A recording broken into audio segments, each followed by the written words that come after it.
ఒక క్లారిటీ కోసం ఈ ట్వీట్ పెడుతున్నాను. నేను షూటింగ్ నుంచి ఊరు నుంచి రాగానే వెంటనే హాస్పిటల్కి వెళ్ళాను. అల్లు అర్జున్ ఈ ఇన్సిడెంట్లో, అన్ఫార్చునేట్ ఇన్సిడెంట్లో, ఈ యాక్సిడెంట్లో ఎఫెక్ట్ అయిన ఫ్యామిలీని చూడటానికి, ఫాదర్ని, ఆ బాబు సిస్టర్ని పలకరించాలని అనిపించింది, చూడాలనిపించింది. హ్యుమానిటేరియన్ గ్రౌండ్స్ మీద వెళ్ళాను. పాజిటివ్గా ఉంది.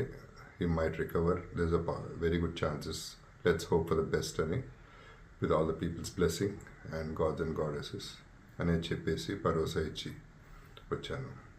I wanted to go and అందరికంటే ఎక్కువ ఎఫెక్ట్ అయింది ఆ ఫ్యామిలీ కాబట్టి ఆ ఫ్యామిలీకి సపోర్ట్ ఇద్దాం అనే మై ఎక్స్టెంట్ సపోర్ట్. పబ్లిసిటీ చేయలేదు కాబట్టి, ఎవరికి తెలియలేదు కాబట్టి ఈ మాట వచ్చింది.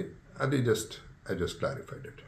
Thank you very much once again. నమస్తే, అందరికీ నమస్కారం. ఒక క్లారిటీ కోసం ఈ ట్వీట్ పెడుతున్నాను. నేను షూటింగ్ నుంచి ఊరు నుంచి రాగానే వెంటనే హాస్పిటల్కి వెళ్ళాను. అల్లు అర్జున్ ఈ ఇన్సిడెంట్లో, అన్ఫార్చునేట్ ఇన్సిడెంట్లో, ఈ యాక్సిడెంట్లో ఎఫెక్ట్ అయిన ఫ్యామిలీని చూడటానికి, ఫాదర్ని, ఆ బాబు సిస్టర్ని పలకరించాలని అనిపించింది, చూడాలనిపించింది. హ్యుమానిటేరియన్ గ్రౌండ్స్ మీద వెళ్ళాను. పాజిటివ్గా ఉంది.